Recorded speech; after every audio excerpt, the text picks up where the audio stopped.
Dobar dan, dragi učenici. Današnja lekcija je srednje bizantsko doba i doba ikonoklazma u vrijeme bizantske umjetnosti. Za početak spomenimo ishode učenja, moći ćete opisati svojim riječima pojmove vezano uz bizantsku umjetnost, zaključiti povijesni kontekst koji je utjecao na njezinu umjetnost, analizom slikovnog materijala, definirati značajke ikonoklazma i srednje bizantske umjetnosti, odrediti ulogu manastira, te usporediti rano bizansku i srednju bizansku umjetnost.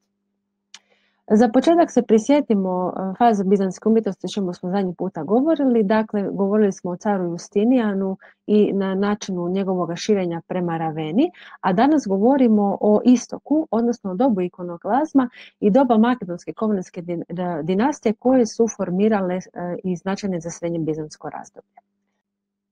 Za početak, ikonoklazam je period u bizantskoj umjetnosti koji dolazi nakon cara Justinijana, a zapravo se odnosi na borbu protiv svetih ikona koje su preplavile carstvo. Naime, ikonoborci, odnosno ikonoklasti koji su se borili protiv uspostavljanja svetih ikona na prostoru crkve, su zapravo bili oni koji su se protivili ljudskom liku u prikazivanju umjetnosti. Što to znači? Kako su prikazi ljudskih likova u ikonama, što zapravo znači od grčke riječi eikon, što znači slika, ikone su bile svete slike koje su se prikazivale unutar crkvenih prostora, a sjetite se da smo i spominjali kako su se prikazivale i likovi određenih svetaca, odnosno Isusa Krista i Boga. Naime, u ono vrijeme se smatralo kako se ne može ikona, odnosno bilo kakav svetački lik prikazati u obliku fizičkoga ljudskoga lika, gdje mi možemo vidjeti njegov odraz i njegove crte lica, odnosno figuru tijela, iz razloga što je Bog nevidljiv, Bog je svugdje i Boga kao takvoga ne možemo fizički prikazati. Zbog toga dolazi do ikonoborstva, gdje je cilj bio ukloniti sve svete slike koje su bile na prostoru Bizantskog carstva i zabraniti njihovo štovanje. Oni koji su se za to zalagali su bili ikonoklasti, a oni koji su se zalagali za štovanje ikona su bili ikonoduli, odnosno rijeđe ikonofili. Dekretom car Leon III 726. godine doista zabranjuje ikone na cijelu Bizantskog carstva i dolazi do masovnog uništavanja svih ikona, odnosno mozaika koji su prikazivali ljudsko lice na prostoru Bizanta. Toliko su se uništavali da su u potpunosti uništeni svi mozaici i zamjenjivali su se, dakle, grafičkim simbolima. Dakle, svi antropomorfni ljudski likovi u mozaicima i freskama su uništeni, uključujući i kipove, a stavljali su se grafički simboli poput ovoga. Ovo nam je primjer iz crkve Svete Irene u Carigradu kao najbolji primjer kako su se uništavali i stavljali novi mozaici koji su zamjenjivali njihovo prethodno mjesto. Dakle, mi kad promatramo ovaj križ, opet vidimo da je to znak Isusa Krista, ali tu se više ne prikazuje tijelo Isusa Krista, već samo njegov simbol. 60 godina nakon toga carica Irena je legalizirala štovanje ikona Nicijskim saborom, da bi u potpunosti 843. godine carica Teodora u koncilu u Carigradu definirala da se ikone mogu štovati, ali u obliku slika, ali ne i kipova. To je pretpostavka da se desilo upravo to da se kipovi nisu prikazivati smjeli u crkvenom prostoru, odnosno uopće postavljati, i iz razloga što se Islamsko carstvo koje je prediralo sa istoka doista zbog njihove vjere protivi prikaz ljudskog tijela, pa da ne dođe do potencijalnog rata zbog načina oblikovanja ljudskog tijela u umjetnosti, oni su odlučili maknuti sve likove. To je razlog vjerovatno danas se misli da je došlo do ikonoklazma i u konačnici zašto kipovi više nisu smjeli biti unutar crkvenog prostora. Dakle, slike su mogle ponovno postati, ali i kipovi ne. Ovdje su nam bitne dvije žene iz razloga što je inače pod navodnike ženski posao bio da se unutar kuće, doma, dakle, na jednom dijelu u kantunu kuće stvara prostor za vjerovanje, za štovanje, gdje su se čuvale male ikone. Naime, žene su bile te koje su nosile ikone, dakle svetačke slike, i o njima brinule. Pa je zbog toga važna, dakle, carica Teodora koja je to naglasila kao važnost. Jedan od savršenih primjera što vam je zapravo ikonoklazam vam je u crkvi Same Polinare kojeg smo mi imali zadnji puta vidjeti kao ranobizantski primjer. Dakle, znate da smo govorili kako se unutar crkvenog prostora prikazuju različiti likovi i njihovi bizantski mozaici. Što zapravo ikonoklazam radi? Miče ljudske likove do te mjere da su u potpunosti mijenjali mozaike i ovdje unutra gdje su prije bili sveci, sada imate zastore kao da se sveci ne vide. Tu možete vidjeti malene ostatke njihovih glava, a zapravo su oni kao stavili zastore preko, tako da se zna da su zapravo tu i sveti likovi, ali ih ne možemo vidjeti zbog toga što je zabranjeno štovanje ljudskoga tijela u crkvenom prostoru. Još jedan važan pojam vezan za bizantsku umjetnost i općenito poslije za istočnu crkvu nam je ikonostas, odnosno oltarna pregrada koja dijeli prostor između mjesta gdje su oni koji štuju i oni koji provode štovanje. Dakle, prostor između vjernika i svećenika. Prisjetimo se, dakle, što je to ikonografska topografija, dakle, strogo određivanje određenih pozicija unutar crkvenog prostora gdje se na kojem mjestu u crkvi smiju prikazivati određeni simboli, odnosno likovi. Pa je tako, na vrhu crkve u kupoli, koja je najviše mjesto u crkvi, uvijek to mjesto podređeno i tu se može prikazivati samo Krist, odnosno Bog, i kako se prostorno smanjuje, pa tako se i hijerarhija u crkvi smanjuje. Pa je recimo ispod Boga prikazana najčešće u apsidi Bogorodica ili Isus Krist i onda ostali sveci, apostoli, evanđelisti itd. itd.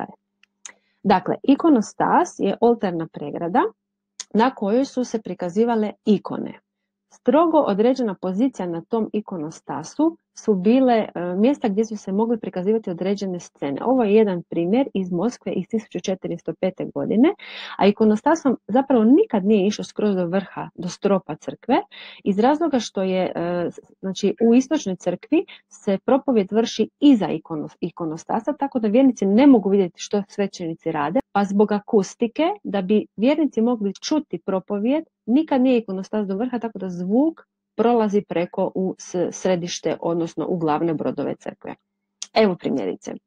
Dakle, u sredini vam se uvijek tu nalazi, dakle, na vratnicama kuda ulaze unutra svećenici, vam se najčešće nalaze 4 evanđelista i obavezno navještenje. Zašto navještenje? Ono je uvijek podijeljeno jer Bogorodica je čista, tako da se uvijek anđeo nalazi sa druge strane. Sa jedne i sa druge strane vam se najčešće nalaze ikona Majke Božje i ikona Isusa Krista, onda vam idu, dakle, dalje manje bitni i još manje bitni, odnosno najčešće vam je na ikoni u donjem dijelu prikazan neki lokalni svetac, a ovdje gore su vam prikazane, znači, iz liturgijske godine nekakvi važni datumi, odnosno prema pričama iz Biblije nekakve važni događaji. Iznad ulaza u ikonostasni prostor vam se najčešće nalazi posljednja večera, a na vrhu obavezno križić koji je znak, dakle, Isusa Krista.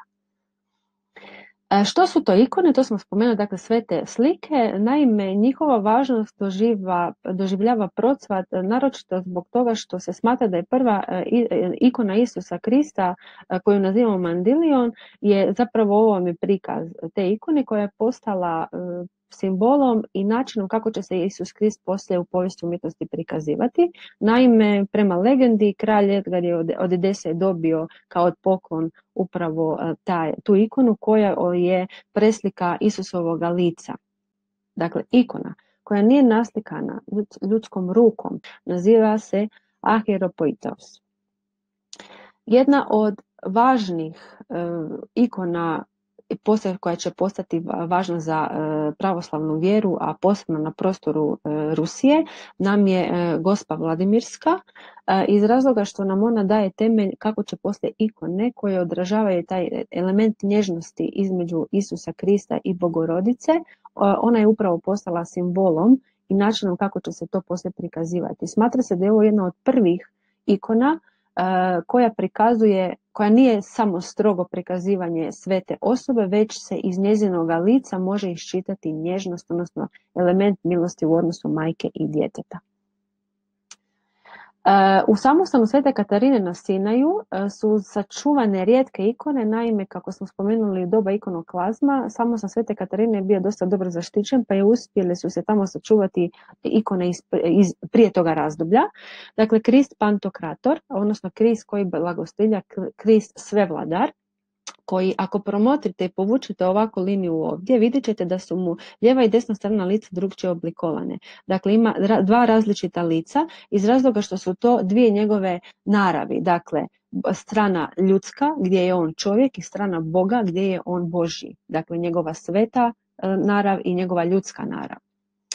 Ovdje pak imamo Bogorodicu sa Svetom Teodorom i Svetim Jurijem, što govori dakle o važnosti Teodore kao one kraljice koja je dozvolila ponovno štovanje ikona. Pa se u sredini nalazi Bogorodica na tronu sa Kristom u rukama, te Teodora i Sveti Jura i anđeli u pozadini. U srednjebizantskom razdoblju koje traje od 9. do 12. stoljeća, to je vrhunac srednjebizantskog doba u vrijeme Makedonske dinastije i ovdje što je karakteristično, to je prostor kada se iz Bizanta, odnosno sa istoka, znači širi pojam ovakvog crkvenog štovanja na prostor cijele Rusije, pa tamo ćemo onda imati upravo onu Gospu Vladimirsku iz toga razdoblja. A ono što je zanimljivo da se javlja novi tip građevine, odnosno novi oblik koji se naziva nova crkva, koja je peterokupolna sa upisanim križem. Dakle, imamo kupolu, 2, 3, 4, 5 kupola i kada bismo napravili ovakav oblik, dobili bismo oblik grčkoga križa. Sjetite se iz ranoga kršćanstva da su na istoku najčešće prikazivane crkve sa opisanim grčkim križem, a na zapadu sa latinskim križem. Naos vam je zapravo središnji brod, a bema vam je mjesto za svetište, odnosno svetište u današnjoj crkvi. Na istoku se samostani nazivaju manastiri. Dakle, gotovo sve crkve koje su nam važne u srednjebizantskom razdoblju su peterokupolne. Iz Neamoni, kao jednog od važnog manastirskog središta, imamo sačuvane ikone iz 10. stoljeća, dakle nakon doba ikonoklazma, koje prikazuju upravo krštenje Kristovo. Dakle, prikaz Isusa uronjenog u potpunosti u vodu, te Ivan, znači krstitelj koji ga blagoslivlja, odnosno krsti, i oni koji su tome svjedočili, te anđeli. Što se tiče zapadne umjetnosti, dokaz da se bizantska umjetnost širila i na zapad nam je crkva Svetoga Marka u Veneciji, koja je izgrađena u 11. stoljeću. Mi ju smatramo na ovim prostorima najznačajnijom crkvom srednjebizantskog doba i upravo pokazuje sve ono što je srednjebizantska crkva kao takva. Dakle, ima 5 kupola, ima upisani grčki križ, znači tlocrt upisanog grčkog križa, a sve okolo se nalaze male kapele, odnosno prostorije, pomoćne prostorije koje su služile u sklopu ovog cijeloga kompleksa. Dakle, u produženom svetištu imamo apsidu sa 3 male apside, bočni prostori sa malim apsidama, te prostorije uokolo, dakle u nastavku narteksa. Ovo je izvana, dakle, crkva Svetoga Marka u Veneciji, gdje možete iščitati već njezine kupole, a na ulazu se nalaze zlatni mozaici kao element koji obilježava bizantsku umjetnost, te ono što nam je zanimljivo u unutrašnjosti je izrazito bogata doista mozaicima od samoga zlata. Manastir Hostos Lukas u Grčkoj je jedan od najznačajnijih prikaza manastirske umjetnosti, odnosno grčke umjetnosti koja prikazuje bizantsko razdoblje. Najbolje očuvan primjer sastoji se od 2 spojene crkve. Ono što nam je zanimljivo da se upravo glavna crkva nije posvećena Bogorodici, već je glavna crkva posvećena Svetom Luki. Naime, kad prevedete Hostos Lukas, zapravo govorimo o nazivu manastir velečasnoga Svetoga Luke. Ponovno upisani križ sa kupolama na njoj i dodatnim narteksom i prostorijama za uvođenje u glavnu prostoriju. Ono što nam je značajno za ovaj prostor da je to mjesto gdje se kupole nisu slagale na pandantivima kakav je to bio običaj na zapadu, već su kupole složene na trompama. Ovo je jedan od mozaika kojeg možemo vidjeti u njegovim apsidama, dakle tipičan bizantski mozaik sa izduženim likovima, bademastim očima, izraženim obrisnim linijama, a prikazuje upravo događaj pranja nogu Isusa Krista njegovim apostolima. I za kraj, da ne biste mislili da smo mi u Hrvatskoj lišeni važnih bizantskih ikona, jedan dokaz o srodnosti i povezanosti istočne i zapadne crkve imamo upravo u Rijeci na Trsatu.